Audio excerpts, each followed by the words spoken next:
표층 수온은요, 표층의 수온을 말하는 것인데요. 위도별로 해수의 온도는 다 다릅니다.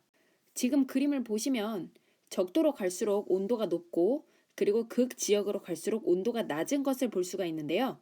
이것은 태양 복사 에너지의 영향을 해수도 받는다는 것을 우리가 짐작해 볼 수가 있습니다. 그래서 태양 복사 에너지의 양이 많은 적도 같은 경우에는 온도가 높은 것이고, 그리고 태양 복사 에너지가 상대적으로 적게 도달하는 극지역에서는 해수의 온도가 낮게 되는 것이죠. 그래서 정리하면 저위도에서는 표층 수온이 높고요. 고위도로 갈수록 줄어들어 표층 수온은 낮아지게 됩니다. 이런 해수의 수온은요, 위도뿐만 아니라 깊이에 따라서도 달라지게 되는데요. 간단히 생각해봐도 표층에서는 태양 복사 에너지의 양이 많이 도달하기 때문에 표층에서 온도가 더 높을 것이고요. 그리고 물속 깊이 들어가면 들어갈수록 태양 복사 에너지의 영향이 많이 줄어들기 때문에 온도가 하강하게 될 것입니다. 하지만 해수면 위에서 무엇이 봅니까? 그렇죠, 바람이 불죠. 해수의 표면부터 바람의 영향을 받는 일정 구역까지는 바람이 해수를 위아래로 계속 혼합해주기 때문에 수온이 내려가지 않고 일정한 구역이 나타나게 됩니다. 이렇게 바람이 위아래로 섞어주기 때문에 일정 깊이 이상 내려가도 온도가 하강하지 않는 층을 혼합층이라고 이야기합니다. 그러다가 그런 혼합층을 지나서 바람에 닿지 않는 구역에까지 내려가게 되면 그때부터는 아까 얘기했던 것처럼 수온이 밑으로 내려가면 내려갈수록 하강하기 시작합니다. 이렇게 수심이 깊어짐에 따라 온도가 하강하는 구간을 수온 약층이라고 이야기합니다. 그리고 이러한 수온 약층 아래에는 심해층이 존재하는데요. 이러한 심해층 구간에서는 더 이상 밑으로 내려가도 온도가 더 이상 떨어질 수가 없기 때문에 수심이 깊어져도 온도가 그렇게 많이 하강하지 않는 구간이 나타나게 됩니다. 이러한 층을 심해층이라고 합니다. 그래서 세 개의 층으로 해수는 나눌 수가 있는 거죠. 제일 위에는 혼합층, 그리고 두 번째에는 수온약층, 세 번째에는 심해층으로 되어 있습니다. 중위도의 그래프를 기준으로 놓고 보았을 때 상대적으로 저위도의 그래프는 표층 수온이 매우 높은 곳에서 시작하는 것을 볼 수가 있습니다. 아까 얘기했던 것처럼 태양 복사 에너지의 양이 많이 도달하기 때문이겠죠. 또한 중위도의 수온 그래프와 다른 점은 중위도에서는 혼합층이 매우 크게 발달되어 있는데 저위도에서는 혼합층이 잘 발달하지 않는다는 것입니다. 그러면 그 차이는 무엇으로부터 오는 걸까요? 그렇죠. 중위도에서는 바람이 많이 불기 때문에 혼합층이 잘 발달하지만 저위도에서는 바람이 세게 불지 않기 때문에 혼합층이 잘 발달하지 않고 온도가 쭉 하강하는 구간이 넓은 것을 볼 수가 있습니다. 중위도에 비해서 수온약층이 시작되는 구간이 먼저 나타나게 되는 것이죠. 또한 고위도의 그래프를 보면 어떻습니까? 수온의 변화가 표층에서부터 아래까지 별로 없죠. 그 이유는 고위도 지역의 경우에는 표층 수온이 이미 너무 낮기 때문에 표층과 심해층의 온도 차이가 거의 없어서 깊이에 따른 층상 구조가 발달하지 않게 되는 것입니다. 이것을 정리한 옆의 그래프에서도 보면요. 혼합층이 가장 넓게 나타나는 구간은 중위도 구간에서 혼합층이 두껍게 나타나는 것을 볼 수가 있고요. 그리고 적도와 고위도 지방에서는 상대적으로 혼합층이 얇게 발달하고 있는 것을 볼 수가 있습니다. 아까 수온약층 구간은요. 혼합층과 심해층 사이에 존재하는 층으로 깊이에 따라 수온이 급격하게 낮아지는 층을 수온약층이라고 이야기한댔죠. 이러한 수온약층은 밑에가 온도가 낮고 위에가 온도가 높기 때문에 굉장히 안정한 층입니다. 그래서 혼합층과 심해층 사이에 물질 교환이 일어나는 것을 막는 역할을 합니다. 또한 고위도든 중위도든 저위도든 심해층의 온도는 크게 달라지지 않는 것을 볼 수가 있는데요. 그 이유는 수심이 너무 깊어서 태양 복사 에너지가 거의 도달하지 못하기 때문에 수온이 굉장히 낮은 상태가 되는 거고, 표층에서 태양 복사 에너지가 많이 오든 바람이 불든 거의 영향을 받을 수가 없는 층이기 때문에 심해층의 온도는 수온이 매우 낮고 위도와 관계없이 거의 일정하게 됩니다. 그러면 해수의 밀도는요. 3단원 6차 시에서 배웠던 내용과 3단원 7차 시에서 앞부분에서 배웠던 내용을 종합하면 해수의 밀도는 무엇과 무엇으로 결정될 수 있을까요? 그렇죠. 수온과 염분으로 결정될 수 있습니다. 수온이 낮으면 낮을수록, 염분이 높으면 높을수록 해수의 밀도는 커지게 됩니다. 물론 해수의 밀도 자체가 수압의 영향도 받습니다. 수압이 커지면 커질수록 해수의 밀도는 커지게 되는데요.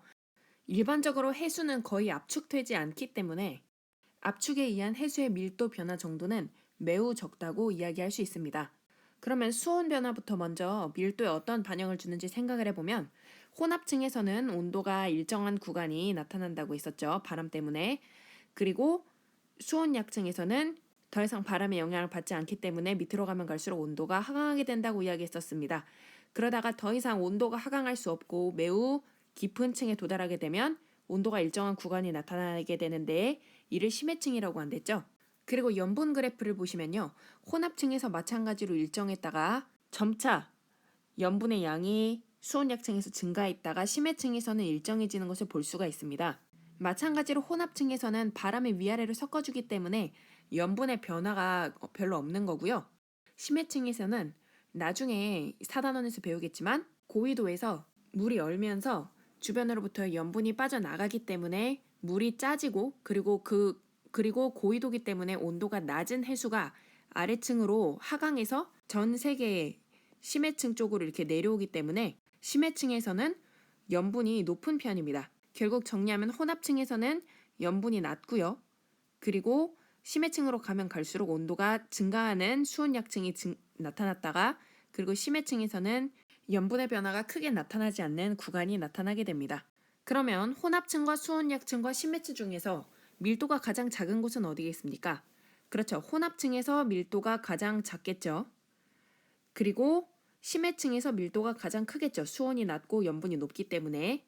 그리고 그 사이에서 수온약층은 밀도가 급격하게 증가하는 구간이 나타나게 됩니다. 그래서 정리하면요. 밀도가 급격하게 증가하는 수온약층을 경계로 해서 밀도가 큰 심층 위에 작은 표층이 떠있는 구조가 되게 되는 거죠. 그리고 수온과 염분 중에 밀도에 더 큰 영향을 끼치는 건 무엇일까요? 바로 수온입니다. 수심이 깊어지면 깊어질수록 염분의 변화 정도보다는 수온의 변화 정도가 훨씬 크기 때문에 해수의 밀도는 수온의 영향을 가장 크게 받는다고 볼 수 있습니다.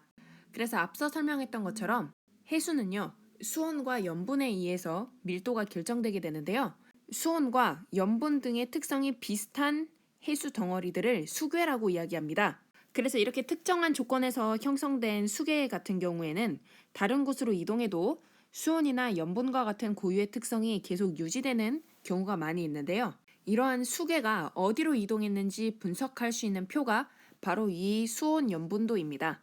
수온 염분도는요, 수온과 염분의 변화에 따른 밀도 변화를 함께 나타낸 도표입니다. 지금 그래프에 대각선으로 가 있는 선들이 등 밀도선인데요. 지금 이 지점과 그리고 이 지점의 해수를 한번 비교해 보시면 지금 A 지점 같은 경우에는요. 수온이 낮지만 그만큼 염분도 많지 않죠. 하지만 B 지점 같은 경우에는 온도는 높지만 그만큼 염분이 높은 것을 볼 수가 있습니다.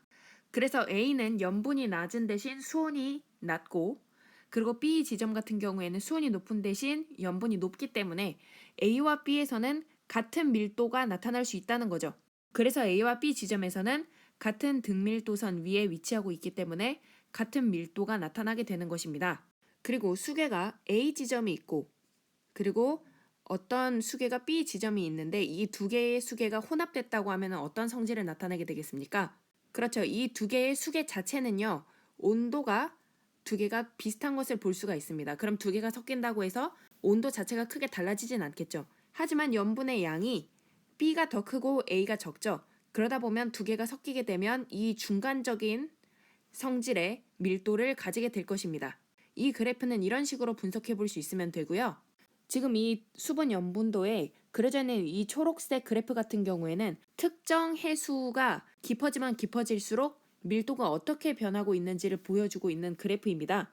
0m에서 1000m 지점까지를 보시면 염분의 변화는 크게 많지 않은데 수온은 급격하게 감소하고 있죠. 그러면 밀도는 증가하는 방향으로 작용하게 될 것입니다. 그래서 밀도도 보면 증가하는 쪽으로 이렇게 이동하고 있는 것을 볼 수가 있죠.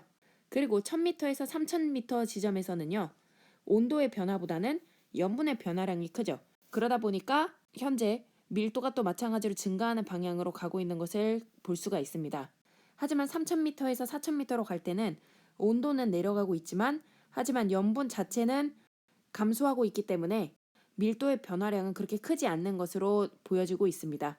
이런 식으로 수온 염분도를 분석하실 수 있으면 되겠습니다.